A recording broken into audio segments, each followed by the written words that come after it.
So being patient and being really serious, conscious, intentional about it, I have no doubt that you're going to see results if you just stick to it and, just do it.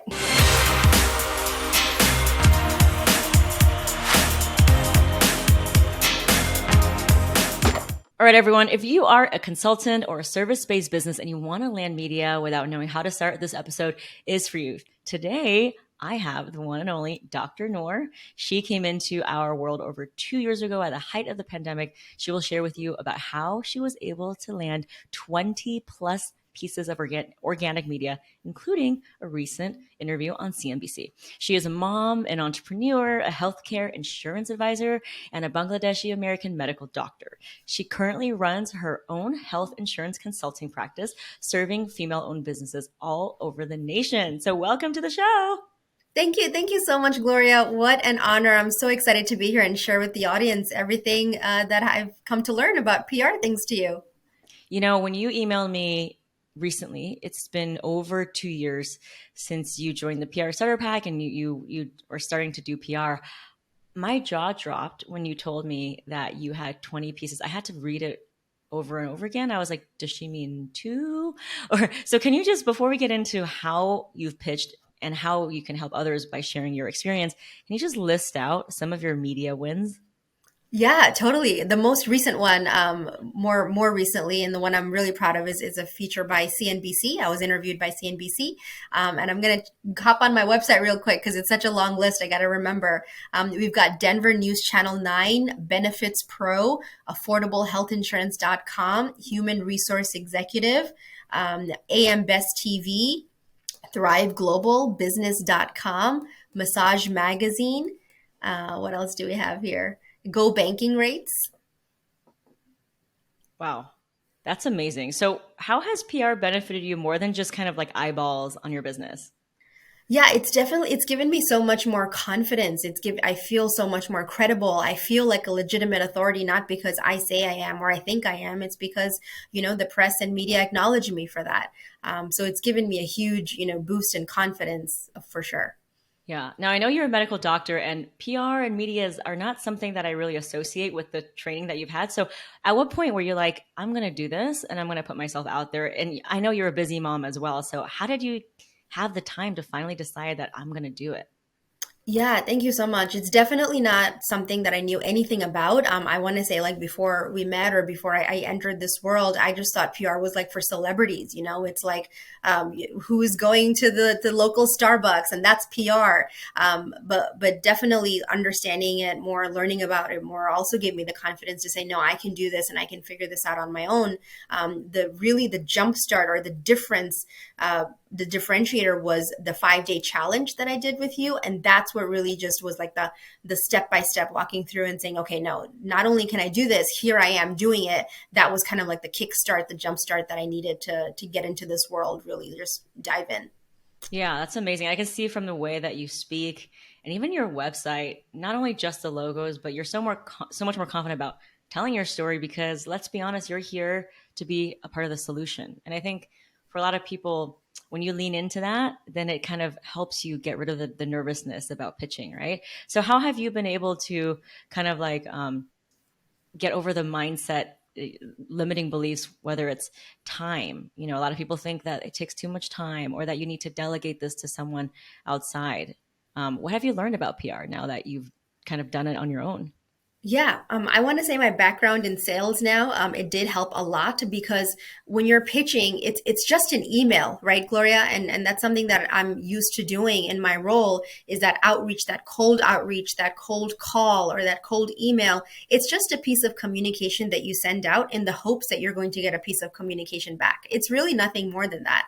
So just being unafraid to do that makes all the difference because initially, when you're doing cold, it's a numbers game. You have to reach enough journalists and enough publications for them to get an interest in you and respond back. And just getting that first few yeses or maybes or even a sliver of interest can make all the difference in your confidence and say, okay, I can do this. I can do more. So it's just really just taking that leap of faith and just doing it. Just send out that email, and that's really gonna just keep the train moving, keep it rolling.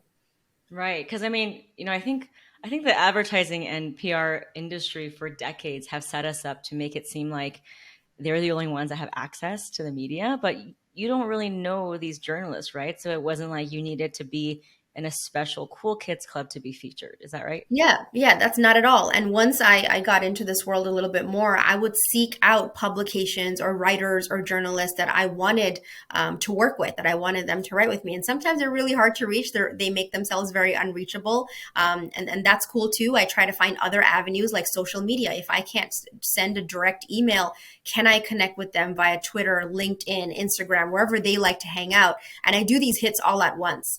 So they know that, hey, this person's really trying to contact me. Let me just check her out. Let me see what she's about. So I would always Ah. enhance my communications with these other methods at the same time.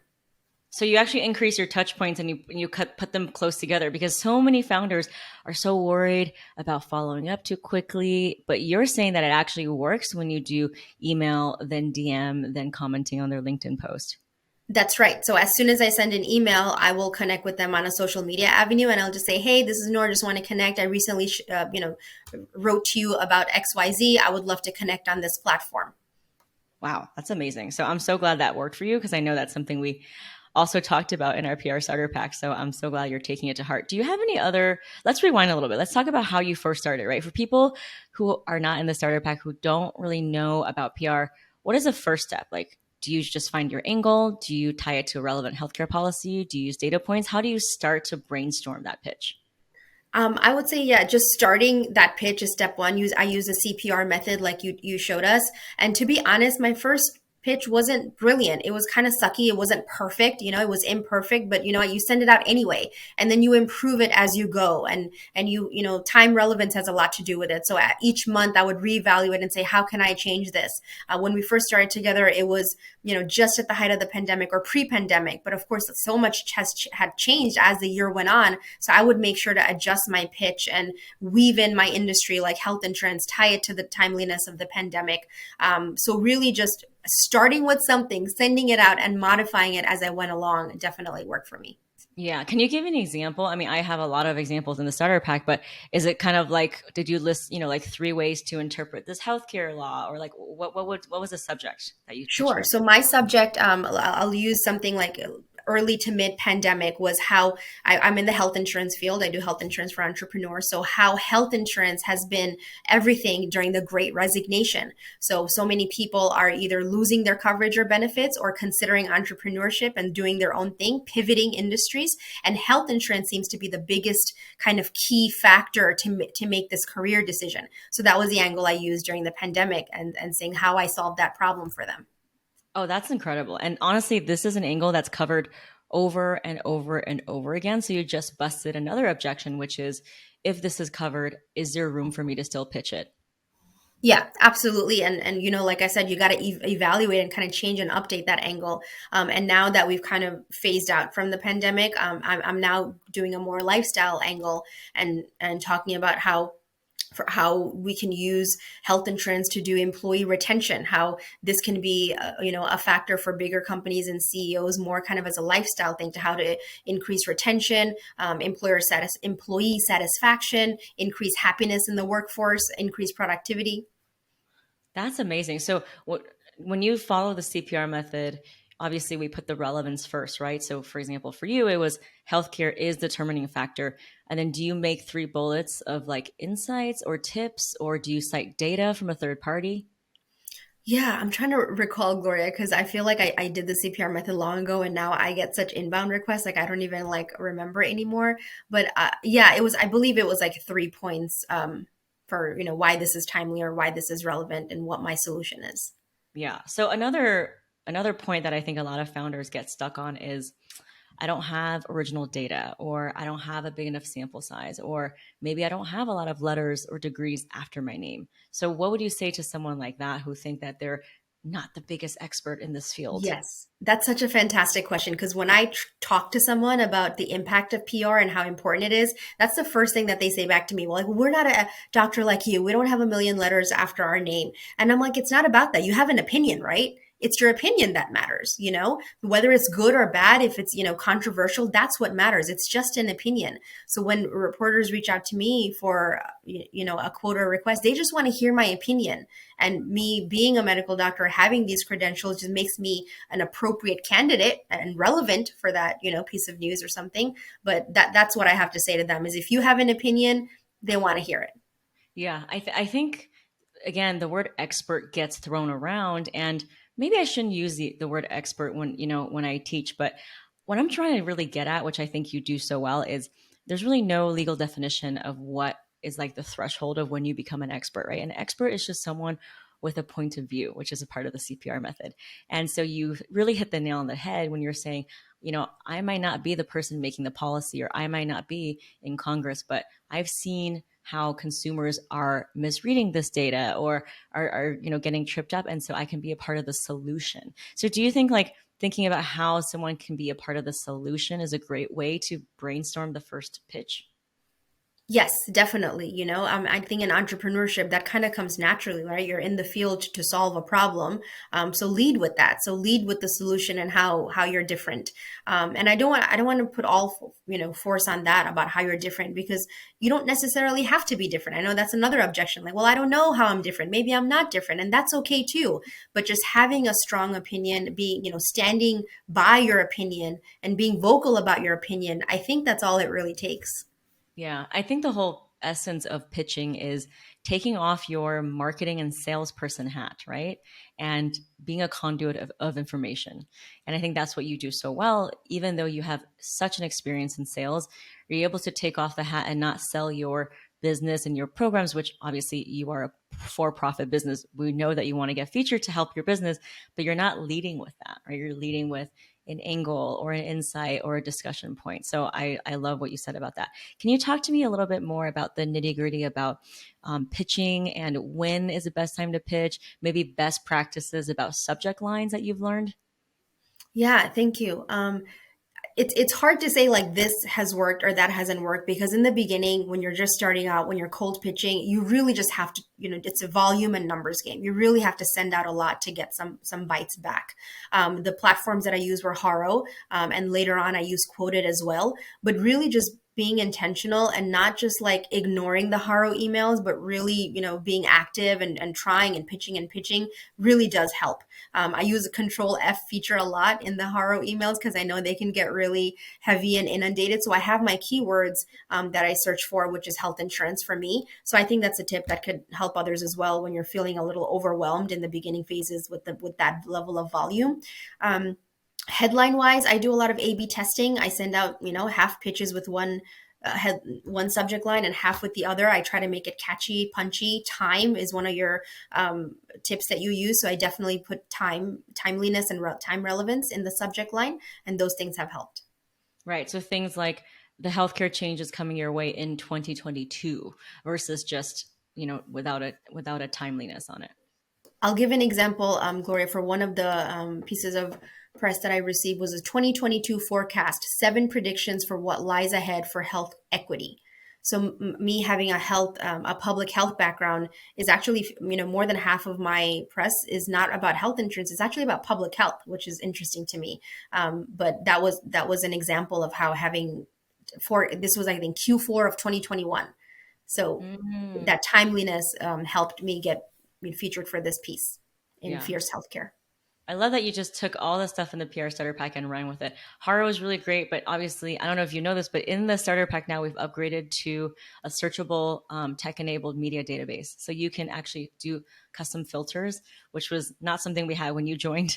So now it's Yeah. so much easier from a UX point of view. So in terms of the actual body of the email, right? Obviously, follow the CPR method. If you don't know what that is, go to gloriachowpr.com/masterclass to learn. How do you close the email? I think a lot of people feel awkward to like ask to be featured. So what's the best and easy way to just sign off on the email, but give them a little nudge to be like, hey, I'm interested, interview me. Yeah. I actually leave it as if like I assume that they're interested to talk to me to learn more. So Yes. I make it really easy to be contacted. So I said, if you'd like to, talk about this more, or if you want me to elaborate on my opinions, if I can give you more information, please reach out to me at this. So if they're Good. interested and they want to talk to me more about it and hear more about what I have to say, this is how I can be reached. So good. And it's not about giving them your entire business slide deck of 25, years of experience. It's just giving them 3 points or 4 points if they're interested, right? Did you find that like shorter emails work better than really long ones? Yes, for sure. And I do want to say, Gloria, that it's really, really hard. Like in the beginning, it was really hard for me to isolate that business case and value proposition from just sharing my opinion on a matter. And that took like practice and skill to get better at. And at one point, I just had to tell myself and realize like, no, you're not selling anything. You're just trying to give value and information. So I would reread my emails and see like, does this pitch pure give value? Or does it have any type of selfish motive behind it? And I had to, that was kind of like the filter and the comb through that I would do before hitting send is this a pure value email?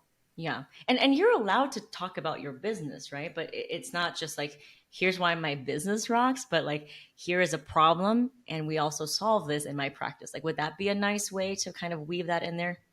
The way I weave it in is in the introduction when I introduce myself. That's kind of like when I do like, hey, this is what I do and this is the problem that I solve and here's my opinion on the matter that we're You talking actually about. do that in the beginning of the email, or not in the closing? Just kind of when I do my introduction, I tie that in. This is who I am and this is what I do, and then kind of the 3 points of the pitch. Nice. I mean, Vincent Fanvan, who also successfully built a business and sold his business during the pandemic, having successfully had an exit. He actually says that it's really great to end your emails with, "Here's how I can be reached for a quick response," and then you put in your cell phone number, and then you put in parentheses call or text, because a lot of journalists actually just want a quick response. Maybe they don't want to call. So the fact that you're saying that you're open to calling or texting is really good, right? You want to make it easier for them. What about like attachments? I think a lot of people want to like do the old school way of sending like a one pager or whatever. Do you do that, or you don't really do? No, not at all. No attachments. Also because it probably gets blocked and they won't see it anyway. And because it's, I think you had mentioned this so many times, Gloria. Their inboxes are inundated, right? They're looking at my email at maybe a glance. So if that glance isn't compelling enough, I've lost the chance, the opportunity already. So Yeah, that's no a attachments. I love how you took everything and you just like you gobbled it up and you're like, let's do this. So let's talk about the actual. Now that you talked to us about the pitch, the subject line, put a date in there, make it relevant, don't make it too long. Have the energy that you have something of value to share and not come from a place of begging. That's always good. I really believe in the law of energy. Now, let's say you sent the email, right? Obviously, to install an email tracking device. What do you do when someone's been opening your email many times, or maybe the journalist says, I'm interested, and then you send them more information and they completely ghost you? How do you keep that alive? So I use the social media route at that point because I mean they've gotten the email. If they've seen the email, it's either like not compelling enough or not compelling enough right now for them to take action. Because I'm very active on social media and I can showcase more of myself, my personality, my social life, something that might compel them. That's a little bit more than an email. That's where I do my follow up is through social media. And when do you do the follow up, and what do you put in the follow up? It really just depends. Sometimes I'm just engaging with their social media in the hopes that they notice me. I don't do my follow ups as directly like, hey, following up on that specific email on that specific day, because, they already know that, or if they cared about it, they would have responded. So it's much gentler. It's very softer. It's more subtle. Mainly it's just engaging with their content and hoping that I get noticed and they connect, the content that I'm putting out on social media with my email pitch. Yeah, I mean, it makes sense, right? Because you're nurturing a almost like a lead, so you want to nurture that and have as many touch points as possible. So, in terms of follow up, would you follow up, let's say, every week, every 10 days? And I've had heard stories of people following up for 6 months, but before they get featured. So, what is kind of the shortest amount of turnaround time, and what is like the one that took the longest time? This is hard to answer, Gloria, because I didn't go this route, like this traditional email follow up route, really. I feel like more of my press successes came from once I was kind of established as the authority, and I'll share a story about when it happened. It was all inbound. So I quickly stopped. Like I used the PR starter pack to like get going. And once I was there, it was all inbound, which was really cool. So I don't really have like a solid strategy for follow up to share with you. But I can share with you an incident that kind of was my climax in this game, which was, do you remember in 2020 when Delta, the airline company, mandated vaccines for employees? That was like a hot trending topic. So I managed to get kind of in that media heat as both a public health expert. So, of course, in the vaccine world, it's a huge public health issue globally. And also as a health insurance expert, what does it mean when your employees, you don't offer insurance for their employees? Is that legal? Is that okay? So once I kind of got one press in that trending time, I had about like 20 media requests at the all at once because I became the public health expert and the health insurance expert to address that. And the tip that I can share when something like that happens is be on top of it. You know, if you, I did not wait even minutes to respond to those requests. And journalists are just waiting for the source because they have to get their story on the news outlet or thing, you know, by that evening. So who is going to be that expert that responds immediately and is available for that interview? And I had back to back to back to back to back interviews during that time. Wow. I mean, that's amazing. A couple of things you said that really resonated is you picked up on a trending news story. And you're not a vaccine expert, you're not an airlines expert, but yet you were able to use your general healthcare insurance expertise to tie it to something more specific. So that's really going back to show us how everything's really interconnected, right? So just because you think that you're not specifically in that field doesn't mean that you can't be adjacent to that field and give advice, right? So your expertise is not, like I said, vaccines or airlines or even employee benefits, but you're able to take the knowledge that you know because you do have customers who maybe are in that industry and then kind of be a conduit and be a bridge. Yeah, and what I learned during that time was they really just want an opinion. They want someone who's an expert in that field to share this opinion, and then they want someone else to give an opposing opinion, to give a complete story, to give a neutral storyline. So when I learned that, I was like, well, it doesn't really matter what I think. It's do I think something? Well, what is that something? And let's share it with the world. And so much of it is mindset, right? Because you can keep editing and polishing and refining your opinion for 50 years and still not put it out there. Or you can have an opinion that's maybe not as specific or fully formed, but you have the confidence to step forward and say, here's my opinion. And you give the press something to latch onto. Yeah, yep, definitely. And I remember totally overthinking it because I feel like email pitching and print media is very different from TV and radio and that. And I was very, very scared and nervous when that opportunity came. And I recognized it, well, this is huge, to be on the news talking about this huge trending topic. And I was so nervous, so scared, overthinking it. But, I just dived in when I got the request. I was like, yes, I'm interested. Yes, I'm ready. And I was just like shaking, like, well, how do I even prepare for this? And it turned out after I gave my opinion, my opinion or my quote was just a blip in the entire scheme of things. So, just to put it in perspective that, at that moment, I thought it was everything. But when it was post production, when it was, posted online or on TV, it was just like a passing one line opinion in the grand scheme of things. Yeah, but that one opinion was able to generate so much SEO and credibility Of for you. course. Yeah. Yeah, that's amazing. So I know you touched on earlier about sharing a story about beginning to end of kind of a pitching and kind of what that resulted in. So can you walk us through that journey? Yeah, so that my 2 year, press journey really started with your website. Someone just directed me to your website as, hey, this is a resource for PR. And at that time, I knew nothing about PR. And I watched your masterclass, and it gave me a little bit of curiosity and interest. And okay, maybe this is something that I can do myself. And around that time, you had that Facebook group where you were hosting a 5-day challenge. And I figured that, maybe this can help me at least, if not anything, what my expectation was, at least I'll have my pitch down at the end of the challenge. I'll have Hmm. my pitch ready that I can maybe do something with. And a friend of mine and I, we started it together because I wanted an accountability buddy. At that time, I was a year and a half, 2 years into my business, and she was just starting her entrepreneurial journey. So we both did it together. By the end of the 5 days, I had my pitch ready and I felt it was complete. I actually did all the steps of the challenge, and her, not so much. At the end of the 5 day challenge, I purchased the PR pack. I was like, well, what, I have this pitch. Well, what am I going to do with it now? I got to send it to people, and I don't really have people readily available. I don't know anyone in the media. So I purchased the PR starter pack and I just sent it to everyone. And at that time, we didn't have those searchable tools or the things you have now. So it was a lot of work for just emailing to anyone that I thought was relevant from the PR starter pack. My accountability buddy, since she didn't have the pitch completed by the end of the challenge, she didn't really send out pitches at all. So I sent out pitches, I did Haro, and I did it all. And nothing was happening for a while. I want to say for about 2 months, nothing really happened.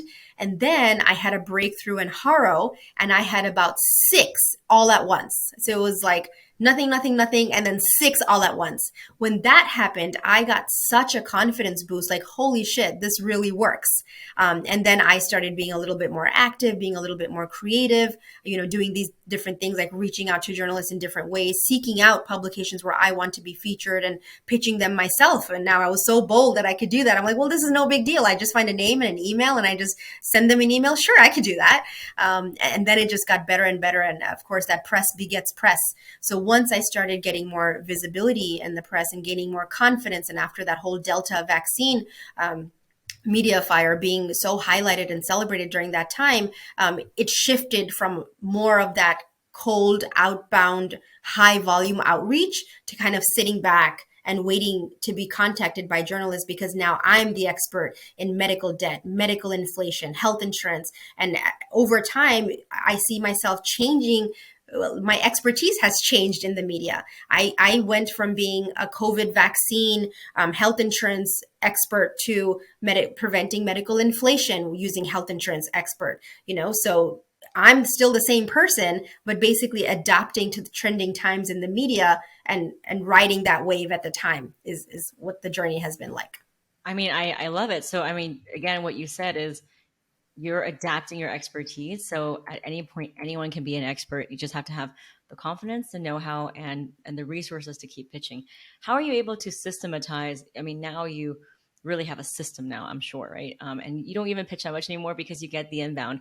But what kind of time scheduling or things did you do to be able to streamline this process of sending out those emails and connecting with people?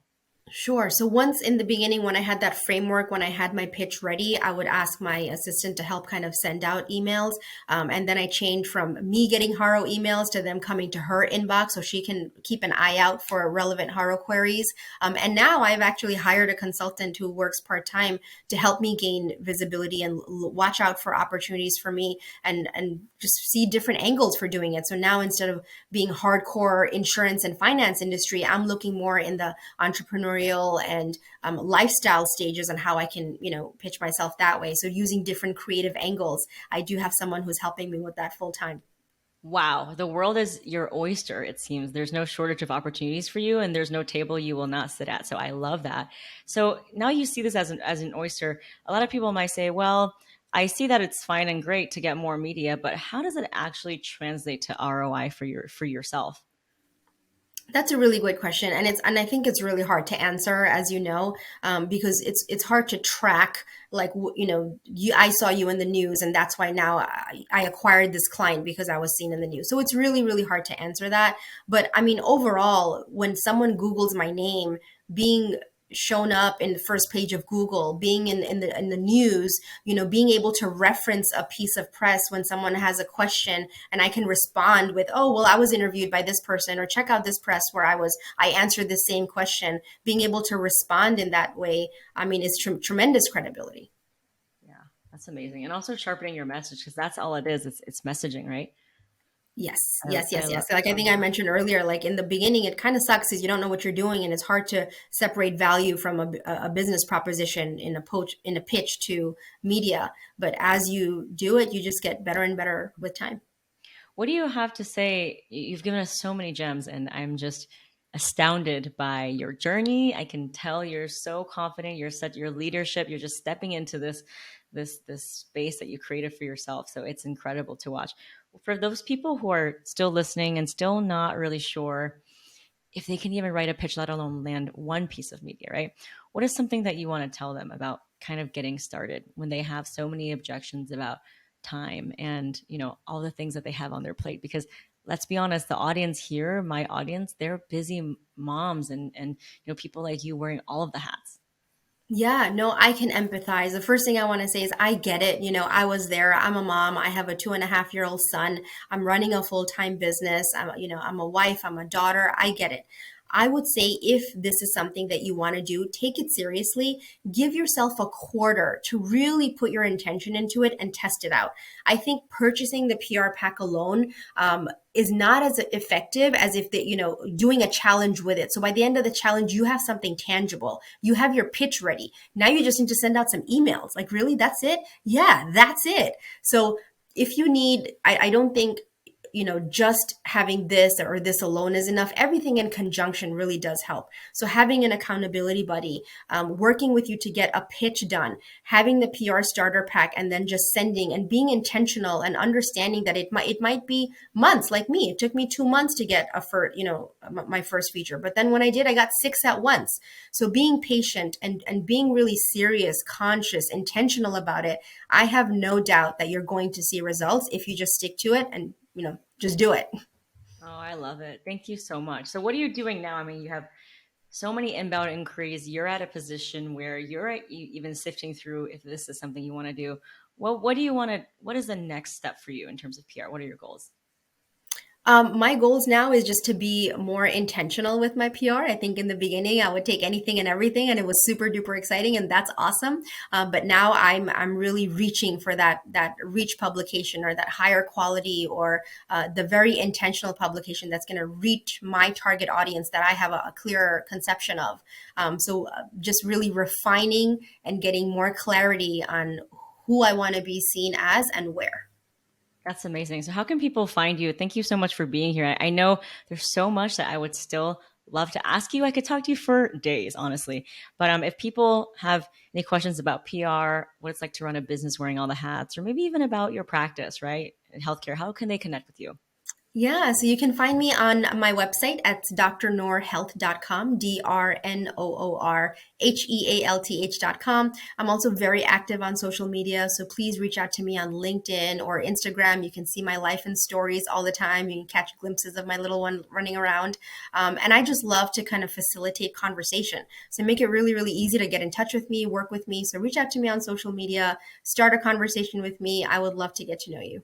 That's awesome. Well, thank you so much for being such a valued member of our community. You're going to have to post in the Facebook group all Yes. the gems that you dropped because I don't think people want to wait until this episode airs. I mean, there's so much value that you share. So thank you so much for being here. For anyone that's listening, remember, it just takes that one yes, and then the dominoes will fall. I promise you.